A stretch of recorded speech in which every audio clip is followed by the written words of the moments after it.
Okay, so thank you for coming today to the chess workshop done by the NSSA Tampa, presented by Jay Wu. This workshop is being organized by the National Student Speakers Association, or NSSA, a 501c3 nonprofit organization that is dedicated to cultivating leadership resources within the community by unifying resources for free, both directly through our workshops and through recordings and materials we publish on our website, nassa.org. Our nonprofit organization runs on the donations of people it has helped. We will never charge for our workshops, but if you are able to assist us, we kindly ask that you help us so we can continue to provide workshops, contests, and events for the community while publishing these resources. We have some rules and procedures to quickly cover. First, this workshop will be recorded. Everyone should have signed and sent the media release form to us so that we have a copy. You may appear in one of our resource workshop videos on our website, nassa.org. Second, we ask that you please stay respectful of our presenter today, who has taken the time out of his day to give back. As such, please do not have side conversations, interrupt the speaker, or anything of the sort. Questions are welcomed, provided they are related to the topic of the workshop. Since this workshop is being done online, you have the option of whether you would like to turn on your video camera or microphone. Neither is mandatory, and if you would like, the entire workshop can be done through the chat box as long as you interact with the content and the material provided. However, if you are uncomfortable with turning on your video camera, we do encourage you to. Please remain on mute unless you have something to say to avoid any erroneous noise. Our presenter today is Jay Wu, who just graduated from King High School in the International Baccalaureate program. Jay, I'll hand it over to you now. Hi, everyone. My name is Jay. I've been playing chess for probably at least like 10 years now. I started when I was probably around 5. I grew up in a family where everyone played chess. My brother is a national champion. My dad is obsessed with like teaching chess, so I kind of became part of that. And I've been competing in chess through, I think, first grade all the way up to 6th grade. Currently, I'm a lot older than that because I kind of retired from my competing career a long time ago due to school and other things. Yeah, and I also host a chess club at my high school where I've done something similar to this, where I try to help my peers get better at chess. So, yeah, that's who I am. All right. Okay, so like I said, I am currently just, I play for fun. I used to play chess competitively in 6th grade. I was 1700 ELO. I don't, if you guys don't know what that means, probably around top 10% of the world. I placed 10th at the National Scholastic back in 5th grade, I believe. And I placed 3rd at States and 9th at the World Open when I was very young in the under 1400 section. And I also hosted chess clubs at my school. All right, before we get started, I think it's important to kind of get to know all of you guys, right? I like to know who my audience is so I know where I should start and kind of know what your purpose for playing chess is, whether you want to just know how to play or become really competitive or whatever the reason is. So I've kind of introduced myself. Can we just kind of have everyone introduce themselves, tell me your name, your age, why you play chess, and why you decided to come here to this workshop. Should we go first? Yeah, anyone, just if you haven't went, you can just go in. So I just know my audience. Yeah, so my son is basically, he has an appointment, he's coming, but I'm covering for him. I'm his dad, Shiv's dad. So I have my daughter with me, but Shiv knows the basics, how to play, he plays with me, but he don't know the real techniques or anything. He knows what does each coin does, what does it does, what is the purpose, and he knows everything, but he don't know the technique. but he wanted to learn this art. Not sure what he wanted to do next, but he wanted to learn this art, the chess.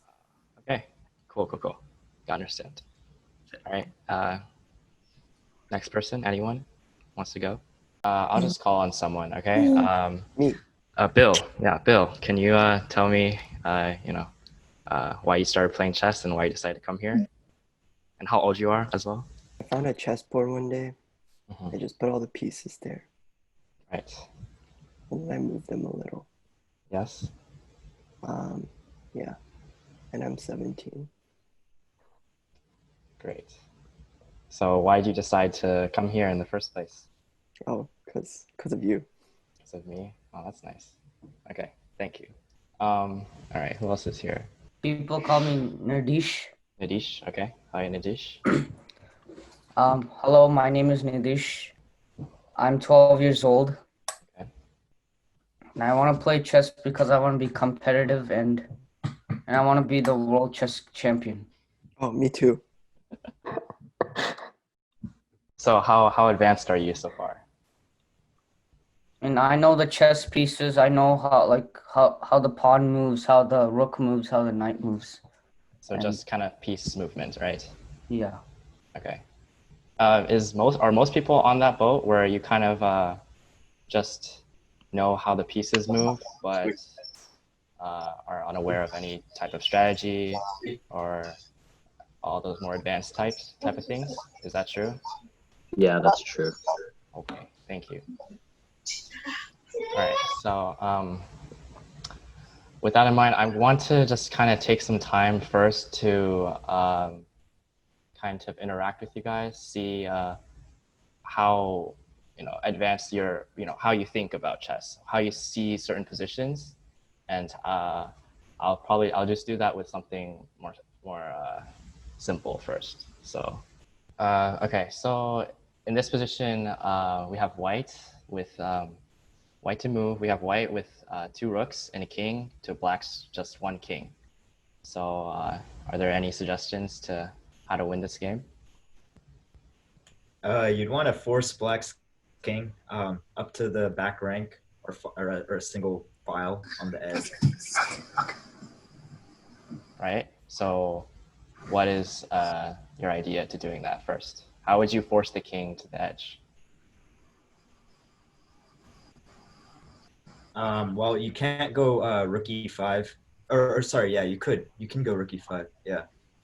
Rook e5, this one? Yeah, sure. Okay, rook e5. And my king, let's see, he moves here. Then what's next? I guess you would want to reroute one of the rooks to be on the 6th rank.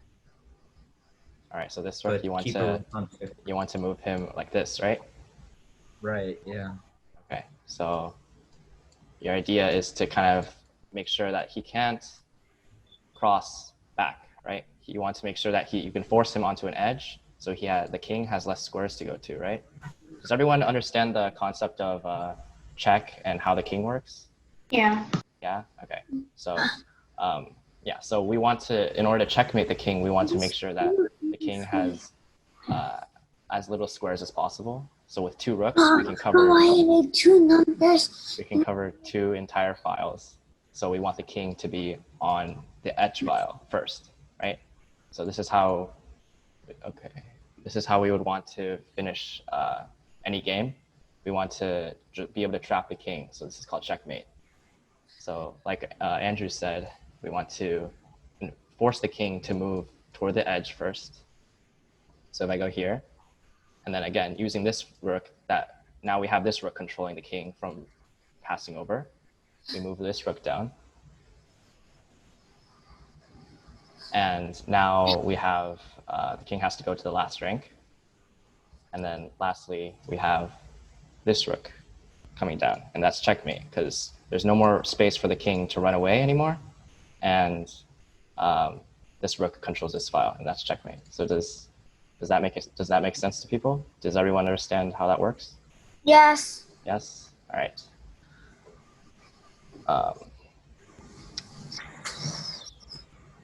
Okay, so let's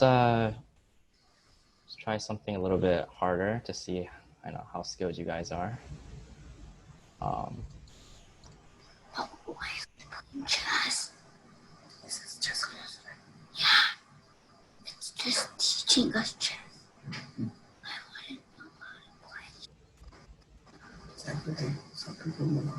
All right, so we're in this position now. So white is trying to checkmate again, but now he's down one rook. He only has one rook, right? So can anyone tell me an idea to how you would try to checkmate the black king in this case? If you're not sure, just tell me something, because I like to know how you guys are thinking about this whole situation right now.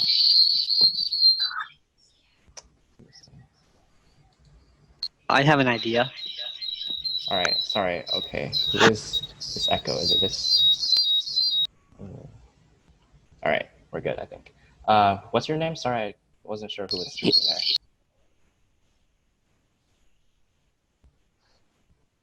there. My name is Santosh. Santosh, okay. So what's your idea? You would force the black king to go to a corner. Okay. So how would you proceed to do that? So you would move the rook to e6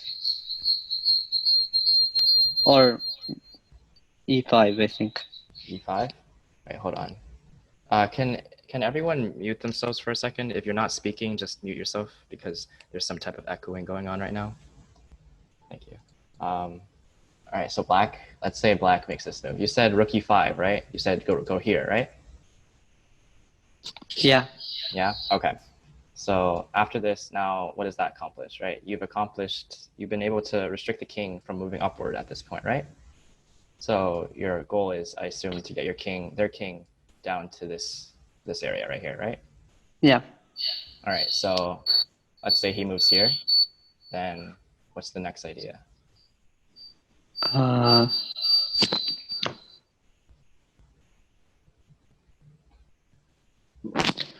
You can't move to 6 because then you can just move upward. Right, so if we moved here, the problem is that the king doesn't have to go down, he can go back up, right? And obviously as black, he wants to avoid getting checkmated. So he's trying to run away to the open area, right? So yeah, so what else could you do here? If you have an idea, you can suggest it. Anyone? I think we can bring the king into the game, like our own king. Your own king? Okay. Yeah. So what is bringing your own king going to help you accomplish? So I think it would be good to have the king on the same line as the opposite king. So first we sort of restrict. So yeah, so it would be nice to restrict the enemy king to as far towards the A file as we can, and then after that we can start putting our king on the same rank as. Right. So just tell me the next move. Just show me your idea. Okay, Action, so I guess we can go like king f3 or king f3. e3 Okay. works. E3. Yeah. King e3. Yeah. Okay. I attack your rook. Okay. Then you can play king d4. King d4. Okay. Yeah. So I'm gonna keep trying to stay as far away from here as possible. So I'm just gonna keep shuffling back and forth. Right. Okay. So now play king c4. King c4. Okay, I will go back. Oh, yeah, that's true. Okay, so go back to king d4. Right. All right. So okay, so I think it'd be easier to get him on. Well, I think it'd be easier to get him on the 8th rank now instead of going for the A file. The 8th rank, this one, right? Okay. Yeah. Yeah. So if everyone's not aware, these are all called ranks.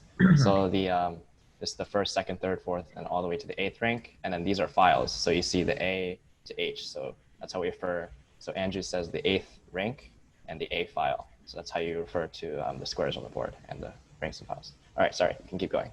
So you can play rook h5 now to get the rook out of the way and prepare for like pushing down, I guess. Okay, rook h5. Yeah. So I go back. King So d6. yeah, so now you can push rook h6. So why are you able to now check me and not before? Because now you're directly opposite to my king, so you can't possibly go up towards the center of the board because the king is Right. blocked. So your king controls these two squares because it's right. It's kind of on the same file here. So these fleeing squares going upward are all controlled by your own king. So now black's king, his only options are right here. So I do this, Right. and then with that same idea, right? So Yeah. can someone else tell me the next move?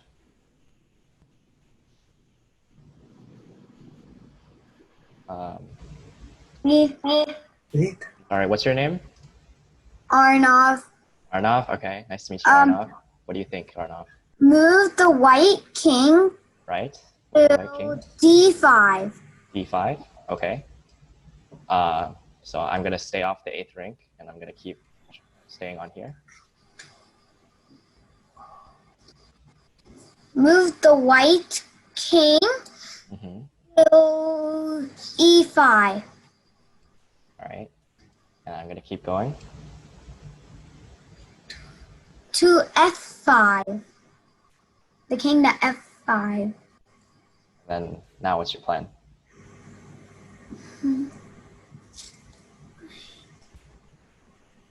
This guy would get killed, right?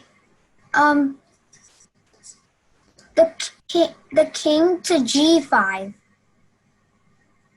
Someone asked, why can't the black king kill the white king? Okay, so, all right, so it seems like I need to explain some more rules. I'm sorry. Okay, so how chess works is that we have all the pieces on the normal board. Let me show you, like this one over here. So this is what the normal board looks like, right? All of your pieces are it's kind of like an army, right? All of your pieces can be used and can be traded off and can be exchanged, except for the king, right? So the king is kind of like your I don't know. I kind of like seeing him as like a princess, kind of like someone who can't really defend himself. He has to be protected by his whole army, right? So, your question, you're asking me why can't the black king kill the white king? Well, that's because These guys get guarded. yeah, the black king and the white king can never be next to each other, and the black king only moves in one direction, right? So here, the black king only moves one square, right? So if I were to ever move next to this king, well, that's an illegal move because that square is controlled. So there's never a case where the black king, any king can even be next to another king, right?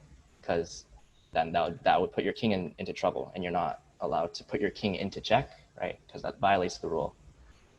So yeah, sorry, you can keep going now. So what was your next move now? Oh yeah, I moved my king here. Move the king to e5. f5. F5. Yeah. Well, isn't this repeating the previous position that we had, right? If I move my king to F5, then I go back to G7, and now we're in the same position 2 moves ago, right?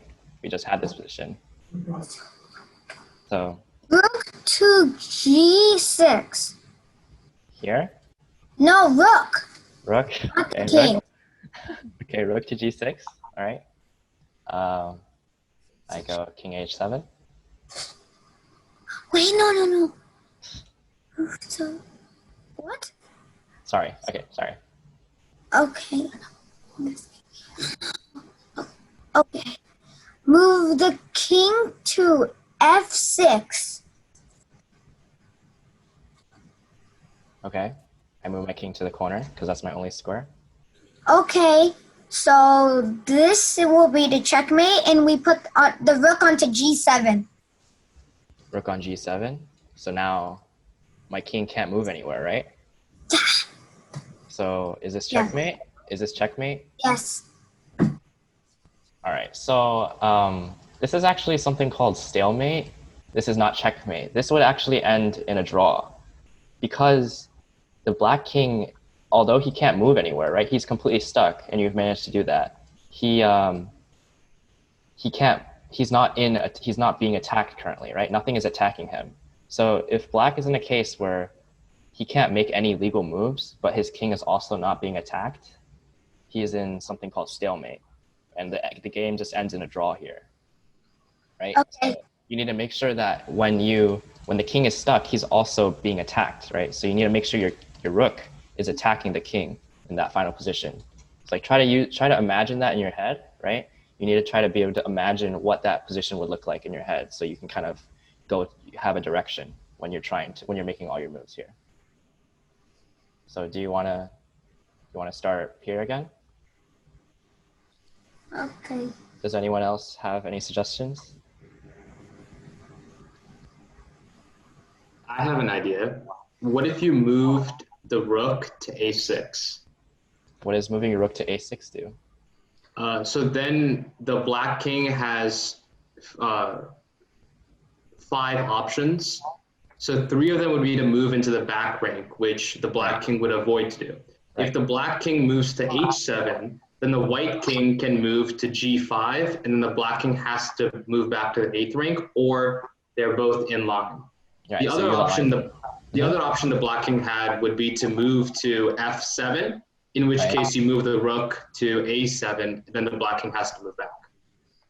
Has to go down again, right?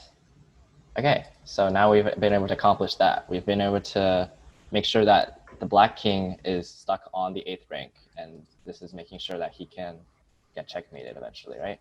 So what's the idea next? So we're gonna bring our king down again, right? Does that make sense? Because we want to make sure, like the old position, we're going to achieve something like this, right? But on this 8th rank. So we want the same position, but we want to make sure that it's on the 8th rank here. So yeah, so we're gonna move our kings down, and this is what's gonna happen, right? So the same idea is gonna keep going. Does that make sense? So if I'm gonna move my king, and I need to make sure that I'm aligned. So right now we're in a problem right now, right? So we move our king over, and then he goes back, right? So every time we try to align our king with his king to deliver this check, he will just move out the way, right? So does anyone have an idea to fix that problem? Yes, Arno? Well, so we moved the rook to a8. Right now? Yes. Well, the problem with moving your rook to a8 right now, right? If you think about it, Arno, you needed to align your king and his king up, right? Because if you don't do that, now his king has this square to escape to, right? You needed your king to be right here, so your king controls all of these squares. Okay. Right? So you need to make sure your kings are aligned first before you can Move the down. king to g6. If you move your king, yeah, okay, so if you move your king to g6, that's the right idea, to align your king, right? But now it's not your turn, right? The turn keeps alternating. So now he's going to move away, right? So if you keep trying to align your king immediately, this happens, right? Yeah. So does anyone have an idea to make sure that you can checkmate without letting the king keep shuffling out of position? Actually, I think rook a8 does work, because now instead of using the 8th rank, we can use the h file. Because he escapes to rook h7, or sorry, king h7. King h7, okay. And then oh, never mind. That doesn't work, because I was thinking rook g8, but the rook is just undefended. You can move an h8. King h6. Yeah, ignore me. Never mind. Okay. Maybe you could move the rook to a different square. So if you go back before rook a8. Wait, hold on. Someone suggested something first. So Okay. Nitya suggested king f7. So are you saying in this position right now? Right, this is the only position king can move to f7, right? Yes, okay. So when king moves to this position, right? The problem is that now the king runs upward, and now he's gonna just keep running away, right? So you can't deliver this check because your king, again, is not aligned to his king to cover these 3 squares. Do you get what I'm saying? With rook being on a7. You're saying now? Well, Oh, Oh, he's guarding. again, you cannot move your king. And see, look. When I click on my king, you see that the squares that are available are only these dots right here. These two are not available for my king because his king is controlling these squares, right? And that would put your king into check. Or, yeah. So you could make like an intermediate move, like a waiting move with your rook. Waiting move. Okay. So what do you mean by that? So like you can play rook b7, Rook and b7. Okay. yeah.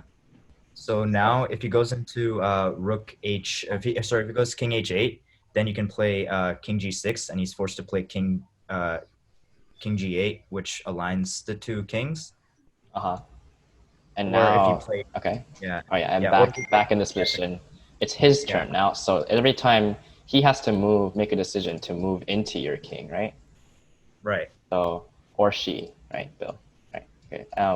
So if you move your king over, and black will just keep shuffling, right? So you make a waiting move here, and make it his turn, right? So now he's gonna move into your this alignment. Make this alignment here, and then now you can deliver checkmate. right. Right. All right. So sorry if that was too hard for a lot of you guys. It seems like we need to start off with something a little bit more basic. I guess we can just analyze some games and just talk about how to start off, I think, because that's probably where most of you guys are probably want to start, just on the opening, just with this position, right? So okay, so we're white right now in this position, right? So just anyone make any type of suggestion. It doesn't matter what it is. Just what do you think white should play in this position? I have an idea. Actually, let someone else go. I want to hear from someone else.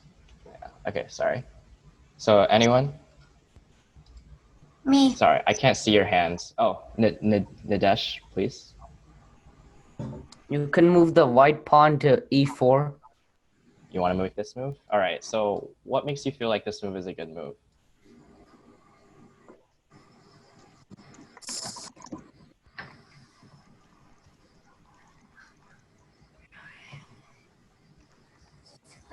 Nadesh, are you still there? Yeah, I'm there. Oh yeah. Okay. Oh yeah. Sorry, I can't see all your hands because it's I can't see all of you at the same time. So just say something. Just say I have an idea, and then you can just call out. You'll be fine. Okay. Yeah, I'll get there. Okay. Just how? Yeah. So what do you think, Nadesh? Why do you think this move is going to help you?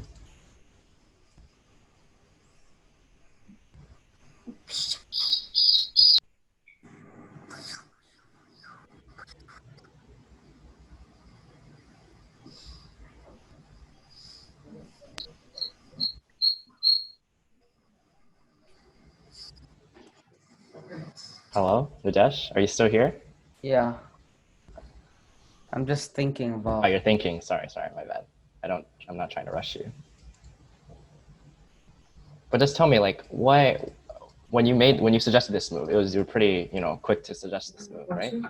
Yeah. So what did you just learn this move previously, right? Did someone tell you to Oh yeah, yeah, Santosh D. If you hear me right now, can you just speak in chat if you're going to say something, because your mic is a little bit something's wrong with your mic right now, so it's kind of disturbing for us. Can't see the chat. Shivtane says that the king will not be closed.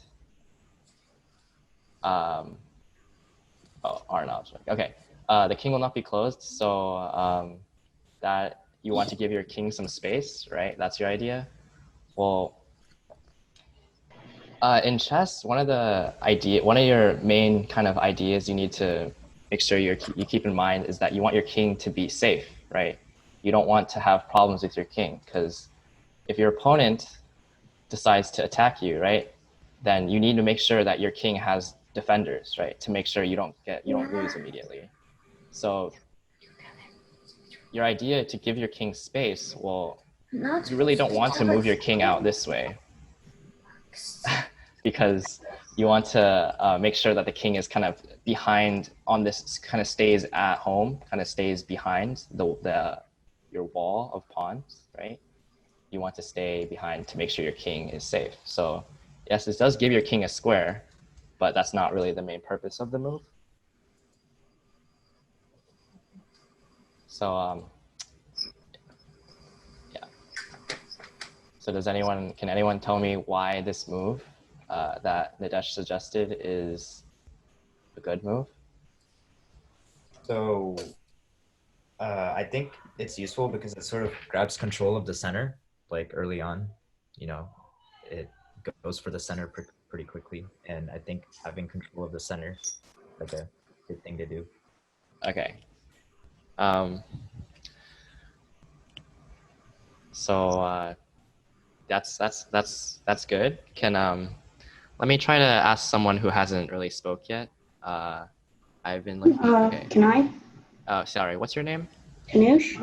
Tanush? Okay, yeah, can you, go ahead. Yeah, so if you make this pawn go here, the bishop of f1, I think it can be able to move and like start pressuring the pieces. Right. Also, Sahiti also says that you should move this e4 pawn, right? So you can make your bishop, bring your bishop out. Those people will come and kill the queen or the bishop. Okay. Yeah. So why do you think what was your reason for bringing out your bishop? What is bringing out your bishop accomplish for white?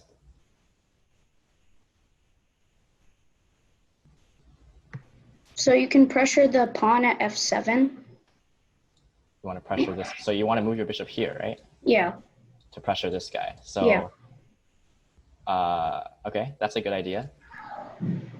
So pretty much, what we've pretty much figured out so far is that pushing this e4 pawn pretty much allows white to kind of get out his pieces, right? So this is one of the main principles of the opening. You want to make moves so that you are able to kind of release your pieces out. Because again, you got to think it like this. If you want to approach chess from, like, let's say you're just kind of approaching it like you're kind of like the general of your army, right? So you're kind of just, all of these guys are your soldiers, right? And you need to make sure that your soldiers are working and they're in the right positions, right? Because you don't want everyone to just be here and not doing anything. Like this rook right here and this bishop right here, right now they're just kind of sleeping, right? So if you want to win and you want to capture his king, you need to make sure that all of your pieces are on active squares, right? Because you want to kind of prepare your position so that you have, there's in the future you have the chance to even attack his opponent. So for example, an active square, like Tanush suggested, is moving, let's say he responds with this, is moving your bishop out to c4, right? So this bishop is better than when it was here, right? Because on this square, it only is on this diagonal, correct? On this, you're already blocked on this side, and there's nothing behind you either. So moving your bishop out here, it kind of gives your bishop a larger scope, right? So now you have, this bishop becomes more active. So this square is an active square for your bishop. So that's why this move is very common. And you've probably seen this move being played a lot because of that. It attacks this pawn, and it also just gives your bishop more activity than on the previous square. So yeah, in the opening, when you guys are playing in the opening, I think one thing you guys should try to avoid is playing moves such as, like I see this move all the time. Oh, okay, hold on. I see that. I see this move all the time, and I see moves like this, right? And the problem with these moves is that, yes, you are kind of advancing your pawns, right? It's just that the problem with this is you're not helping your pieces come out, right? So moving this move, which I see quite often at the beginner level, the problem with this is that the only thing you're allowing to come out is your rook. And you'll notice that if he just moves his pawn here, you can't even move your rook out because this bishop will capture you, right? So this move kind of became useless because it didn't allow any of your pieces to come out. This rook is still stuck here. And in general, you don't even want to move your rook out that often because you need it for castling in the future, which we'll cover in a second. Okay. So e4. Let's say black plays this move, kind of responding back to your idea. So he's just kind of trying to do the same thing as you. Activate his bishop, activate his queen. So he's kind of employing the same strategy as you. Then what's next? What should white do? Does anyone have a suggestion for white now? Ooh, I have a suggestion. Can white play? How can white play f4? Can white play f4? Well, Yeah. Well, what is your idea behind f4? Sorry, who is speaking right now? What's your name? Oh, I'm Li Xing. Li Xing. Okay, nice to meet you, Yeah. Li Xing. Nice to meet you. So when you play f4, I think this goes back to what Andrew said about controlling the center. So when you play e4 and black played e5, they're trying to challenge the center as well. So when you play f4, you try to challenge the thing that they're challenging the center with. So you're saying that by playing f4, you're trying to kind of remove his pawn that is in the center right now because he's being annoying, right? Okay, so that's an idea. This is actually a move that you can play. It's called the King's Gambit, if anyone was wondering. So it actually appears that since pawns, they only move forward, but they capture diagonally, right? So he's actually offering up a pawn for free here, right? So it's called a gambit. He's kind of allowed, white has allowed black to eat one of his pawns for free, it seems. But the reason for this is that it allows white to kind of push more of his pawns toward it because he's kind of removed the pawn from this area and is allowing white to kind of advance his pawns and take up some of these squares in the middle, right? You want to control as many squares as you can because it allows you to have more mobility of your pieces in the future, right?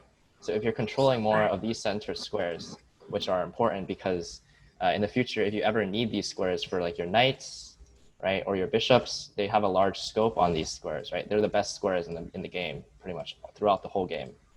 So controlling these couple of squares in the middle here is going to be helpful rather than controlling like this square or this square. It's just not as useful later on. So Li Xing's idea is to kind of remove his pawn because it was initially guarding one of these squares that he wants. All right, so that's in the move. Anyone else who is maybe a little bit not so familiar with how the opening works, just give it a go.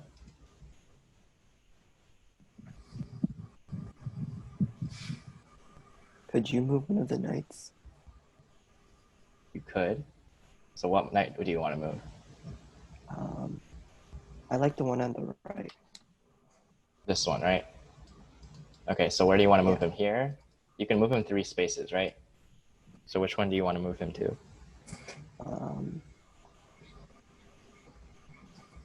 F3, right?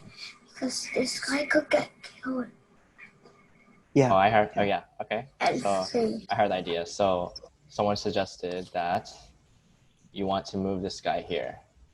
With the with the idea to put pressure on his pawn, his good pawn in the middle, right? But So he can get killed if those two aren't moved. Right. So he's trying to.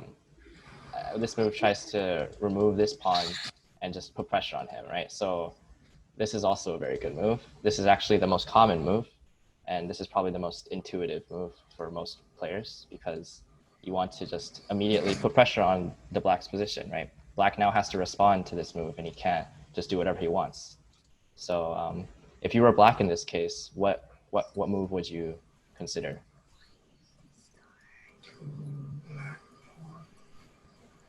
If you're black, what do you do? Yes, how do you pronounce her name? Chinthia? Chinthia? You can move the black, the pawn in front of the bishop to f6. So you're saying this guy, right? Yeah, because then if the horse kills the pawn, you can kill it back. Right, and that's a good trade for you, right? Because that's a good trade for black, because if this happened, well, black got one of white's knights, and white only got a pawn from black, right? So that's a good trade for black. So this move is actually. I'd say to move this guy. This move is possible. It's also it's not very common either, because it also opens up your king to a lot of attacks in the future, right? So you kind of don't want to move this pawn that often, because, like, for example, I could actually just take, and then this is actually a line that can happen where I bring out my queen really early and put pressure on your king immediately, and this is really dangerous for black to deal with. And I'll actually show you a game later on to show why the king safety is super important in the future. So yeah, sorry, if you're not talking, so sorry, if you're not talking, can you just mute yourself real quick, because I still hear a lot of background sounds right now. Okay. So we made this suggestion, right, to support the pawn. We want to keep this pawn in the center, right? So, all right. Does anyone know who that is? Can I just mute them real quick? Anyone sure who that person is? Don't worry about it, Jay. Are you sure? Okay. All right. So we have this move as a suggestion to protect the pawn, right? And then we also have, I'll also make a suggestion here. We have this move right here, right? So I'm also bringing out my knight. I'm putting my knight on a good square, and at the same time, I'm also protecting my pawn here, right? So he can't take me because I'll just recapture him, right? So this is actually even a stronger move than f6 is, because you also get to bring out one of your pieces. Does that make sense? It's because you're trying to overall improve the activity of all of your pieces. Again, this knight on this square only covers these guys, and while here, this knight has like a full scope here. It covers all of these squares, right? So you want to bring your knights out, and you want to bring your bishops out. The general rule is that you want to make sure all of your pieces come out from where they are onto the squares kind of that direct toward the center, and also direct towards their weaknesses, right? So like this move attacks a weak point in black's position. Okay.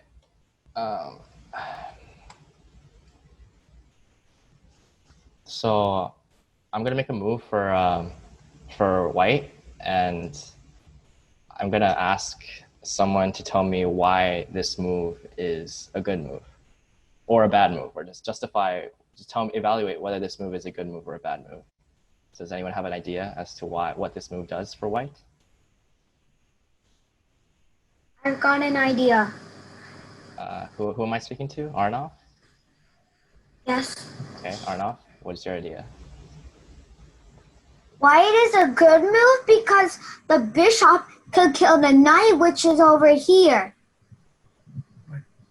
But is it so? Why would you want to kill this bishop or this knight? My bad. Why would you want your bishop to kill the knight? Oh.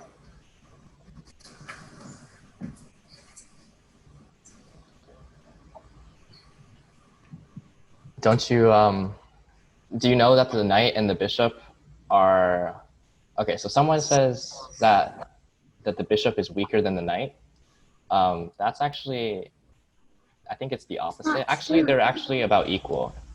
Most people will consider that the knight and the bishop are equal in value. So if I want, I'll just go over point values to the system to calculate, or just to kind of give each of the points a value to know how much you have to care about your pieces, I guess. So bishop is 3.5. Okay, so bishops and knights are both around 3 points. They're both pretty equal because the bishop, what the advantage of the bishop is that, like I showed earlier, it has a lot of scope, right? So it can cover a lot of area really fast. It can move across the whole entire board immediately.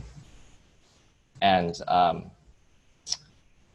while the knights, although they don't have that scope, they can also change colors, right? They can go on to different squares, while this bishop can only stay on these light squares, right? So it's completely vulnerable to all of these squares, while the knight can cover, once it covers black squares, right? And then when it moves to a black square, it covers light squares after that.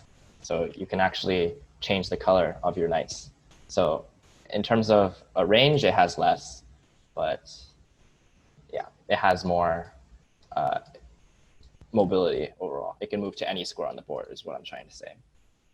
And then pawns are worth 1 point, so they're all not very important. That's just because you have so many of them, right? They don't really do much except for just move forward a little bit, right?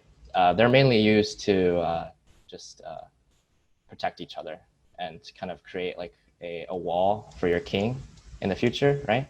Someone said that you can castle. Santosh said you can castle, yeah. So I'll go into that in a second. Yeah, so the pawns are only worth 1 point. They're not very valuable. The rooks are all both worth 5 points.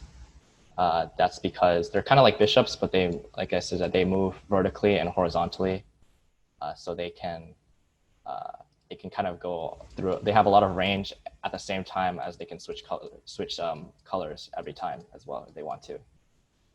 And then the queen is just a combination of the rook and the bishop, like we said. And this is worth 9 points. So this is the most valuable piece.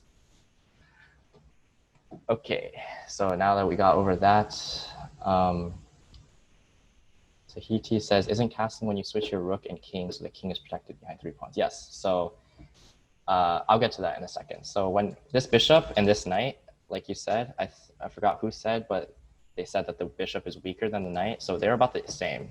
So trading, I could take this if black responds with something and we trade. Well, they've actually it's pretty even.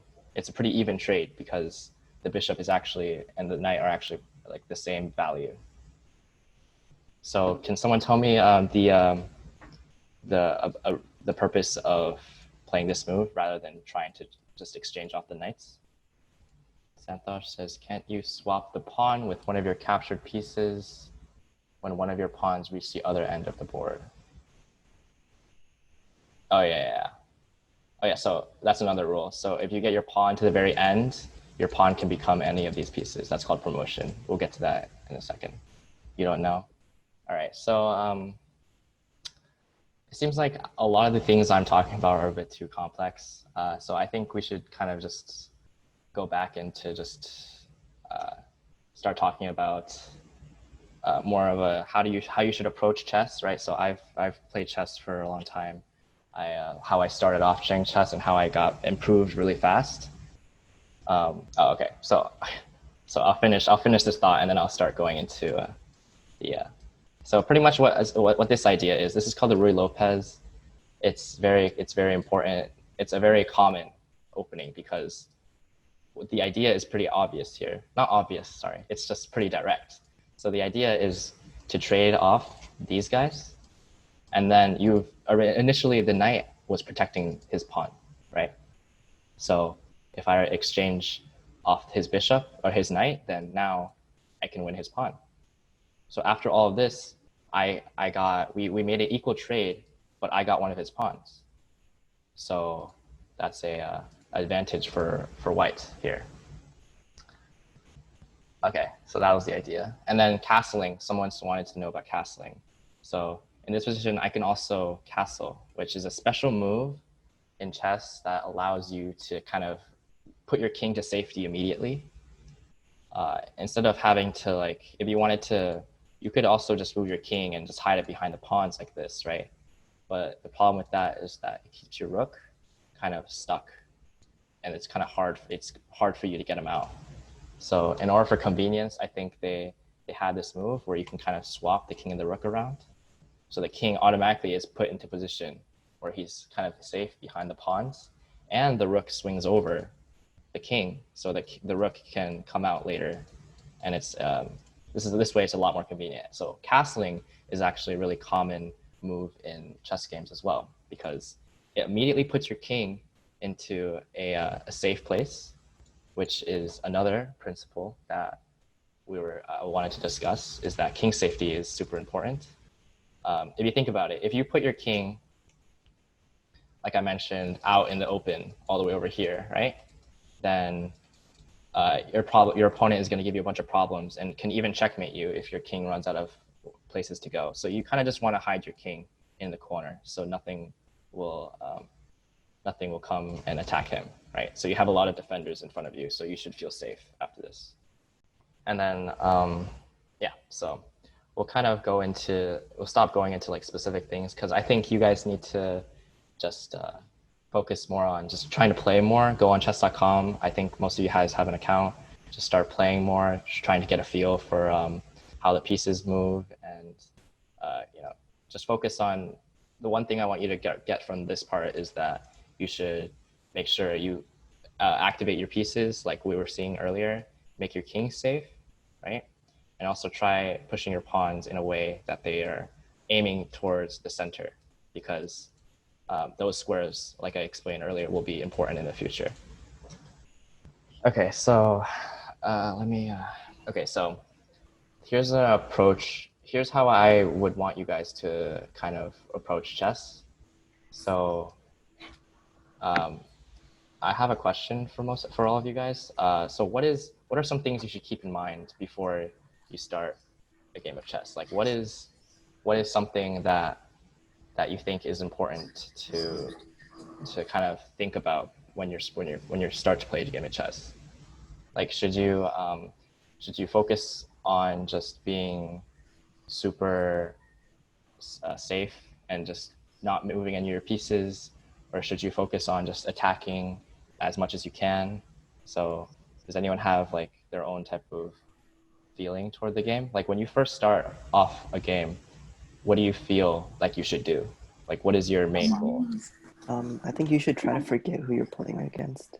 You should try to who? What? Forget who you're playing against. You should try to helps. what? Forget who you're playing against. Forget who you're playing against? Yeah. Okay. Just try to ignore who they are. That really helps for me. All right. Santosh says get your pieces out, right? So you do want to keep your pieces out. I'm talking more of a, not really like a principle kind of thing. I'm trying to talk more about kind of how to view the game, right? So yeah, so Nitya says safety and attack, being mindful about, okay, that's a good answer. Being mindful about both offense and defense. That is very true. So you do want to make sure that your king is safe. At the same time, you want to make sure that your pieces are active. So how I approach it is, I like to keep in mind that chess, in the end, is just a war between two people, and that you're general of your army, and the only thing you have to keep in mind is that all you have to do is make sure that your king is safe the whole game, and that your troops are all being active, right? That's the one principle that I keep in mind throughout when I'm playing, even at higher level chess. That's the same. I do the same thing. I just make sure that my king is safe and that my pieces are working, right? So they're put onto active squares, and I get more value out of all of my pieces.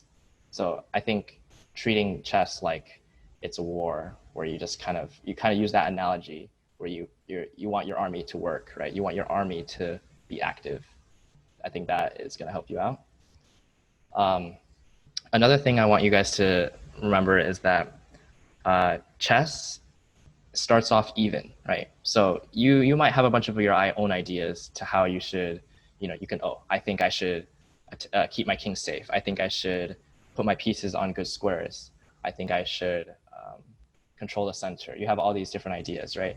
But in the end, your opponent has the same exact position as you and will have the same ideas as you, right?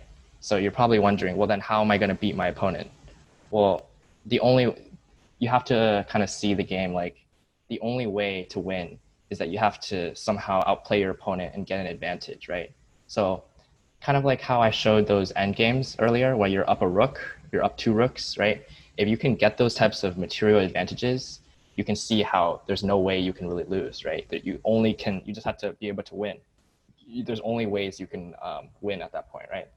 So if you have more material than your opponents and you've outplayed them, right, in a way, then that's how you're going to approach the game. That's how you're going to eventually win these types of games.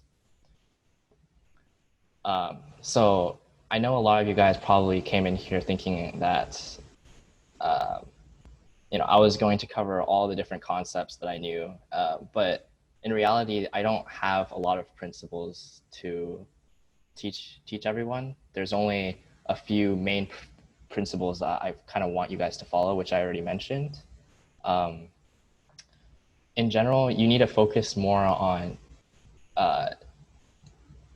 so you should kind of keep these principles as a guidance, but don't memorize them without understanding what their purpose is, right?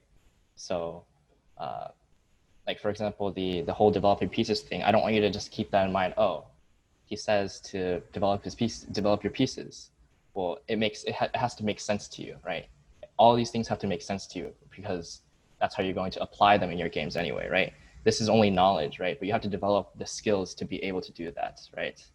So don't rely fully on principles to guide your game. Kind of start thinking about what the purpose of your moves are. I'm just giving you some principles so you kind of can have something to think about in the first place, right? I'm moving my bishop here and I have to find the advantages of that, right? Or I'm pushing my pawn. I have to look for the advantages of that, right? So you kind of want to start thinking about all of your moves and thinking about your opponent's moves. The chess is all about just trying to find the right moves, right? Just thinking about what move is going to help me out. That's what I really want you to get from this first lecture. So like I mentioned, there's this whole debate between skills and knowledge and what's more important, especially in something like chess, right? So you'll see that a lot of the high level players will know a lot of opening theory, will know a lot of principles that you probably don't know about, and they probably have studied a lot of chess, right, to know a lot of these different tactics and different strategies that you have to know. But it's not really about how much knowledge you have, right? Chess is a lot more about the skills that you developed, right? Memorizing these types of openings and what moves to make in this exact scenario is not going to help you because you have to be able to adapt to new scenarios, right? You have to be able to adapt to any position. I should be able to throw you any position, and you have to learn how to develop the skills that are going to help you make the right moves in those positions, right? So I think what's important to do first in your journey to not to learn, definitely don't learn opening theory, definitely don't learn endgame theory, just a bunch of memorization stuff, right? Focus on thinking, right? That's what chess is about. The more you think, whether your thinking is right or wrong, the more you think, the more you'll be able to realize, you'll be able to kind of just develop a feeling for the game, right? It gets more natural for you. You don't have to feel like, oh, every position is so random to me, I just have no idea what to do. The more you think about what moves do, right, and following these general principles, you'll start to kind of build a feeling for the game, right? So I wanted to build a framework that shows those that kind of lets you know those skills that you need to acquire. So I'll talk about those skills that I think are the most important in a second. Yeah, so I've been talking for a little bit long. What kind of skills do you guys think are important in chess, right? So I think you guys know more knowledge than you do skills. I think most of you know that E4 is a good move, right? And in the opening, and you also know that, okay, so Sahiti says thinking skills, right? So can you be a little bit more specific about that. Like, so thinking skills in terms of what? Like, I mean, okay, actually that answer is fine. Thinking skills, that's true. So everything comes down to that actually in the end. So I'll actually just go into what I think are important. So thinking does help this first thing, which is decision making, right? So you have to develop the skill to make decisions, right? You have to be able to develop skills to evaluate a certain position, right? You have to know if in this position, am I coming up on top or is my opponent coming up on top, right? That's what chess is about. Every move you make, you have to know that your main goal is to make sure you're making moves that are not harming yourself, right? You want to actually, yeah. So you guys shouldn't focus too much about making the best moves, right? Oh, I don't know which move is good, right? Or I don't know which move is the best. Focus on making moves that are going to be the least harmful to your position, right? So castling, for example, that can't harm your position at all. There's no way that can be a poor decision for you. Don't try some crazy ideas that are probably harming you more than they are helping you. Okay, and this is a second thing that I think is super important when you're first learning, is that this skill comes over time. The calculation ability, this skill, you have to. This is why the first thing a lot of coaches will tell you to practice is just puzzles, right? Puzzles, although they're not completely practical, they allow you to train your mind to start to be able to hold positions in your head, right? So let's say I have like a sequence of moves that are going to win, right? It's going to benefit my position a lot. It's going to win me some material or something, right? You have to be able to hold these things in your head, right? You have to be able to calculate them, and you have to make sure you're calculating accurately, right? You have to pretty much kind of in the future, you have to kind of predict the future in your head. So you have to justify, that's the only way you can justify your moves, is that if I make this move and my opponent decides to make this move as a response, then what can I do after that, right?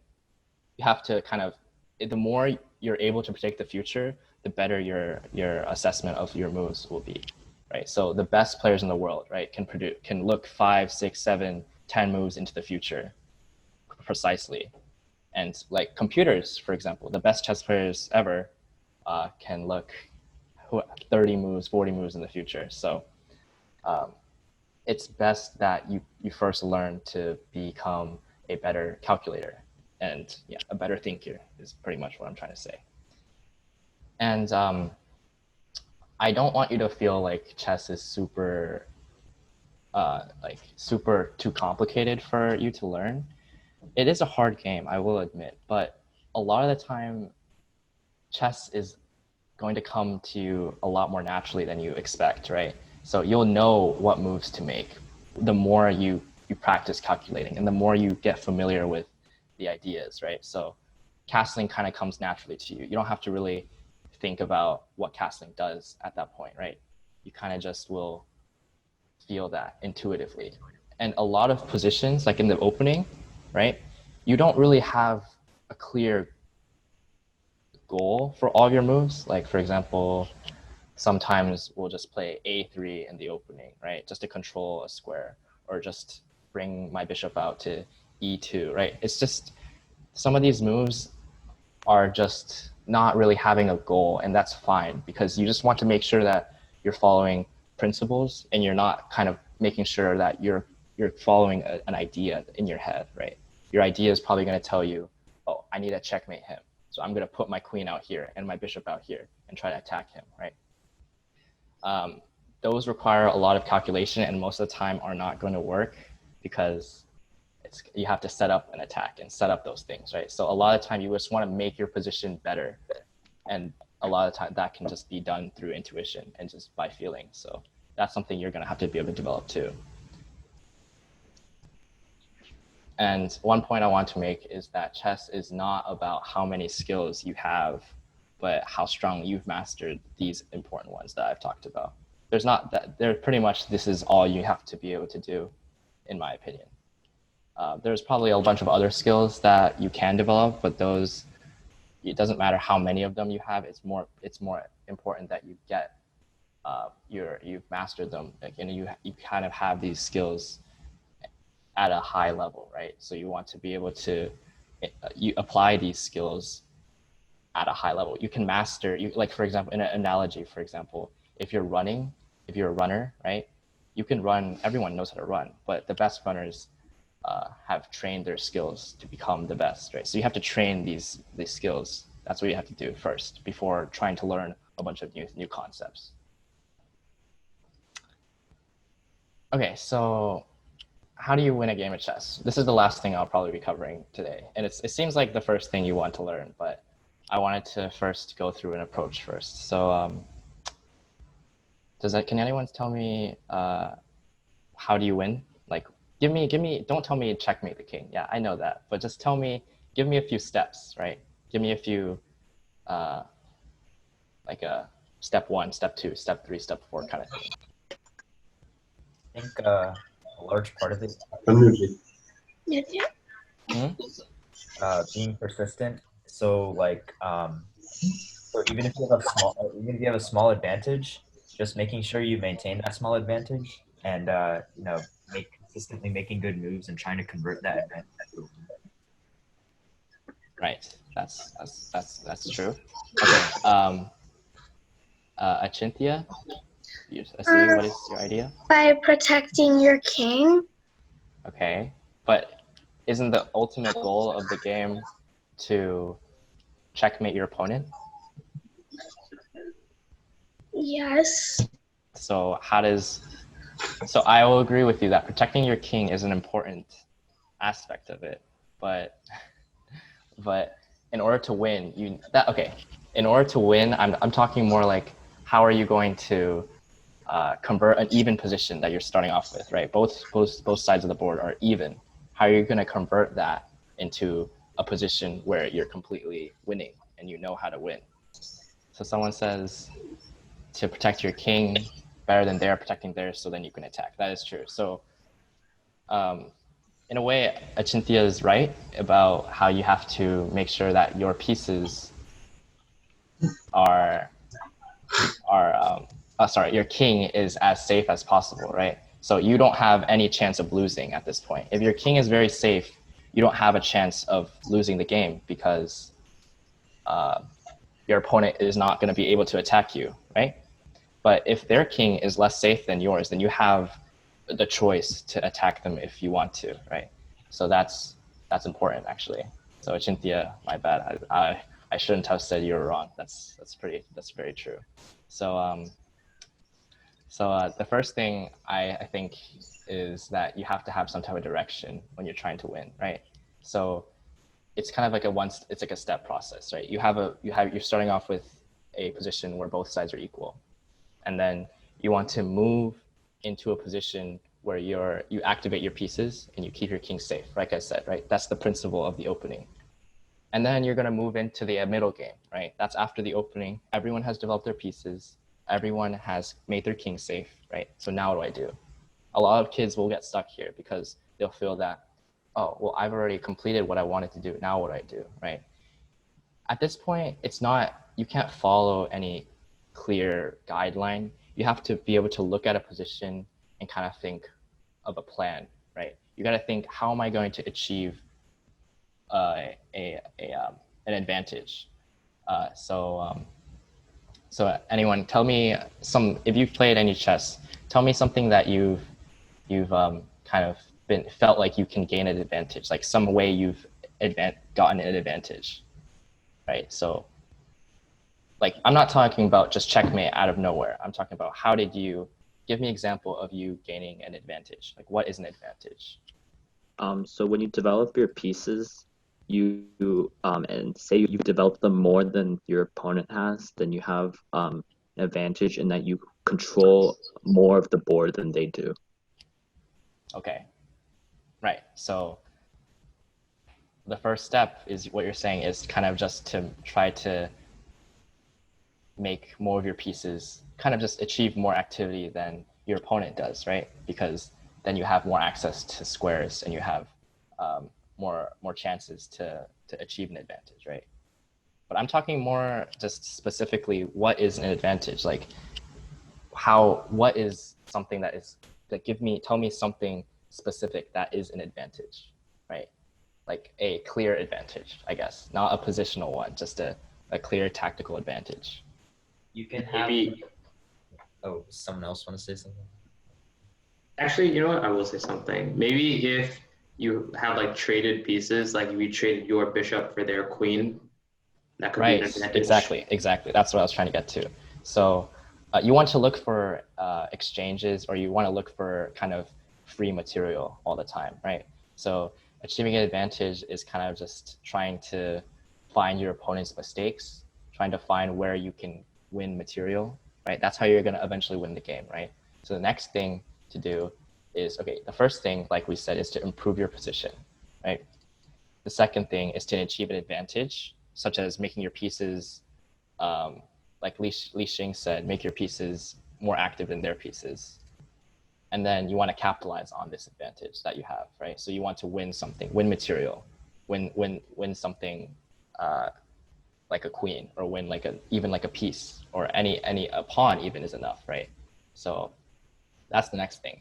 And then once you have that advantage, that's pretty much the end, because you kind of can just use your extra material to overwhelm your opponent. Or an easier way I think for most beginners to do is, if you achieve, like, let's say you're up a queen, and then you can just trade off all of your other pieces, right? If you trade off everything else, you trade off all the rooks, you trade off the knights, you trade off the bishops, then all it is you have a king and a queen versus their king, right? So like, and what I mean by equal trades are just like rook for a rook and like a pawn for a pawn. Try your best not to do things like you give up a rook and you only achieve a knight, for example, because remember, rooks are more valuable than knights, right? So you want to make sure that all of your moves are not losing any material, right? So yeah, that is the basics. And one point I want to make is that you will never win games randomly. So anytime you win, you'll be like, whoa, that just happened out of nowhere. Well, that's just because either you played very well or your opponent played really poorly. So you're able to capitalize on his mistakes. So yeah, so pretty much winning games is from capitalizing on your opponent's errors, right? That's how it works. So every time they give you a free pawn, or you made a tactic on them and you got a piece for it, all these are ways that you can win games. Okay, so the last thing is the thing that I want you to just walk away with, is the 3 principles that I want you to kind of remember. First is that you want to control important squares. So control those squares in the middle. Sometimes in certain positions, the middle is less important. Let's say most of the pieces are on the right side, right? Or the left side. You just want to make sure you know which squares are important for you, right? You don't want to lose a lot of space, a lot of square control, because then you just don't have those squares for your pieces to move to, right? And you want to be as flexible as you can when you're, trying to attack your opponent or whatever you're trying to do. And the second thing is you want to make your pieces active, right? Like we've already discussed that a lot. And the third thing is that you want to ensure that your king is safe. Okay, and the last thing that I'm going to tell you guys is that chess is just a game, right? So if you want to get good at chess, that's fine, but you have to make sure that you enjoy the process, right? Chess is just a game. You have to have fun with it, right? So don't feel too overwhelmed with everything. I know it's a lot, and it's probably pretty stressful at first and pretty confusing, but as long as you find kind of a motivation to keep going, you find that winning games is satisfying, or you find that just the game itself is something that's really fun to you. That's what's important. You want to keep trying to have fun with the game. Okay. Okay. So for the next lecture or the next session, I would like to just cover on the flyer. I said that I would cover. Oh, I think I said I would cover opening principles, but I ended up doing that today. So I'm gonna have to adjust my my schedule. But we're probably gonna cover more things like tactics. We can still cover opening principles, but I'm gonna go more into things like tactics, going into things like strategies ideas that you can use, more advanced things, right? So I know from this lesson, you probably didn't get anything specific and you'll probably feel like, oh, I didn't really get anything, right? But that's okay, because I just wanted you to feel, that this today was just kind of like an introduction to chess. And I want you to kind of see chess in a different perspective than you used to see it, right? I don't want you to feel like it's so confusing. And I also want you guys to make sure that you're even off sessions, off the workshop. You want to go onto chess.com.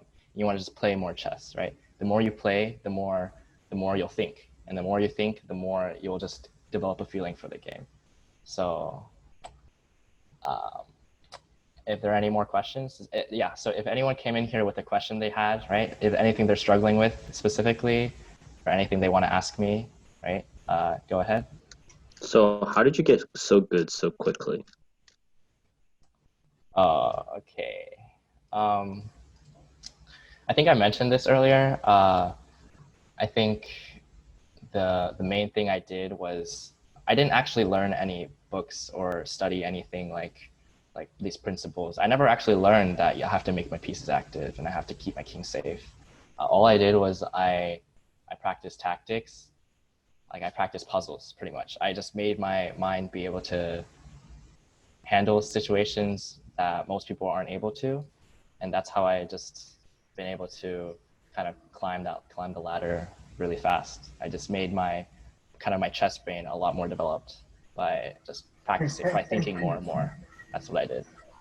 And I think that's good. You guys should, if you guys don't feel comfortable with playing full games, you can just do puzzles for now, because puzzles also train your ability to think and will make you more comfortable with chess overall. So any more questions? If not, then that's it from me. I'll give it back to Avnish then. Say thank you. Yeah, so thank you guys for attending this class. Thank you. I found it really informative and interesting. Hopefully you guys found it interesting as well. I just want to remind you guys that please form so you guys can participate in the class. And I also want to have a quick reminder. Please mute yourself when you're done answering a question or something, because we don't want to have a lot of interruptions. But a lot of you guys did a really good job with that, so I just wanted to thank you. I said it at the beginning of the class, but I'll say it again. We're a nonprofit, the NSSA. I'm the president of the Tampa region, and basically we provide free workshops for kids to help nurture their interests. So any donations would be great, but you don't have to. You guys can just come to the classes and have fun. Yeah, that's all.